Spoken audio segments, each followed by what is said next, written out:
الله الرحمن الرحيم الحمد لله رب العالمين الرحمن الرحيم مالك يوم الدين إياك نعبد وإياك نستعين اهدنا الصراط المستقيم صراط الذين أنعمت عليهم غير المغضوب عليهم ولا الضالين آمين.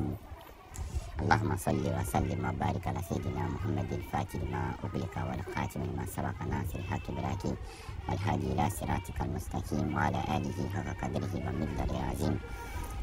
Alhamdulillah Rabbil Alamin. Chers frères et sœurs, assalamu alaikum wa rahmatullahi ta'ala wa barakatuh.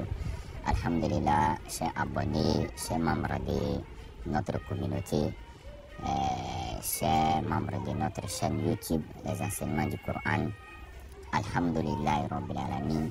Nous remercions toutes les personnes qui sont présentes sur notre site et nous leur disons merci de nous encourager toujours à leur produire de bonnes vidéos, de bons secrets, Inch'Allah.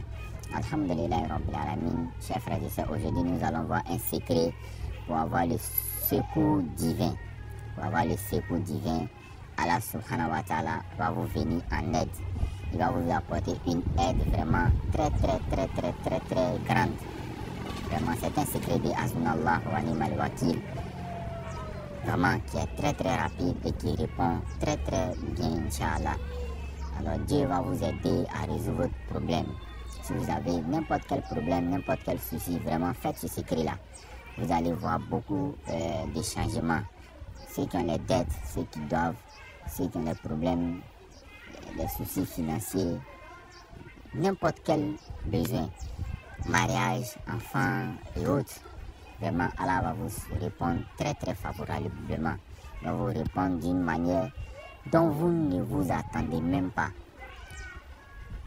Pratiquez ce secret, Inch'Allah, vous allez voir beaucoup de miracles de la part d'Allah subhanahu wa ta'ala. Ce secret-là aussi fait office de protection. Ça va vous protéger aussi contre beaucoup de mauvaises choses. Beaucoup de choses que les êtres humains font aux gens. Les sorciers, tout ce qui est méchant venant de la part d'un être humain ou d'un djinn ou de n'importe quelle créature d'Allah subhanahu wa ta'ala. Vraiment, vous serez protégé par Allah. Allah va vous mettre une barrière entre vous et ces choses-là. Alors, qu'est-ce qu'il faut faire? Vous allez faire des nafilas. Ici, il n'y a pas d'écriture à faire. Vous faites des nafilas, c'est-à-dire des prières surrogatoires. Vous allez faire 4 rakats.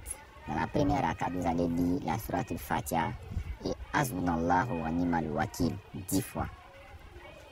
Deuxième rakat, Fatiha, Hasbunallahu wa ni'mal wakil 20 fois. Troisième rakat, Fatiha, Hasbunallahu wa ni'mal wakil. Mais quand vous finissez la deuxième rakat, vous faites le salam, vous faites le tashahhud et vous faites le salam. Ensuite, maintenant, vous allez vous lever maintenant pour faire la troisième rakat. La troisième rakat, vous faites toujours Fatiha, Hasbunallahu wa ni'mal wakil 30 fois. Ensuite, la quatrième rakat, vous allez faire Fatiha, Hasbunallahu wa ni'mal wakil 40 fois. Vous allez faire ça comme ça. Après avoir fini maintenant, vous allez venir vous asseoir maintenant pour faire le zikr même en question. Vous allez commencer toujours par les préliminaires, istighfar, comme vous l'avez l'habitude de le faire. Salat ala nabi, la ilaha illallah Muhammad Rasulullah, 100 fois chacun. Et vous allez venir attaquer le zikr. Le zikr, c'est pas du tout compliqué, c'est pas long à faire. Il y a 2 manières de pratiquer le zikr. D'abord, 450 fois après chaque prière. 450 fois après chaque prière. Maintenant, celui qui sait qu'il ne peut pas faire les 450 fois après chaque prière, il peut faire 4950 fois chaque soir. 4950 fois chaque soir. Est-ce que vous voyez? Donc, il y a 2 manières de pratiquer.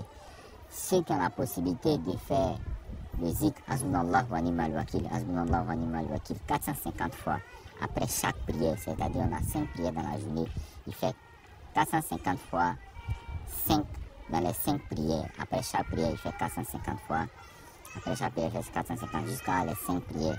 Maintenant, celui qui sait qu'il ne peut pas faire ça chaque soir, il fait ses ablutions, il fait ses nafilas, hein, et il fait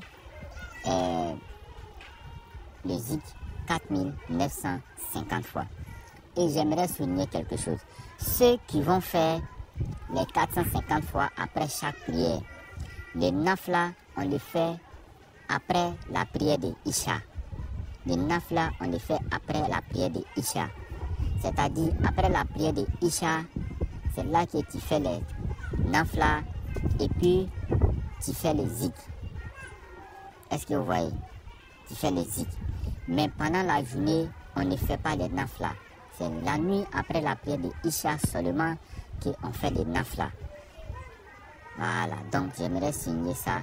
C'est-à-dire pendant la prière de Zuhr, la prière de Subh, la prière de Zuhr, la prière de Asr, la prière de Maghrib, on ne fait pas les nafla. C'est après la prière de Isha qu'on fait les nafla. Et le zik maintenant 450 fois. Dans les autres prières, vous faites 450 fois seulement.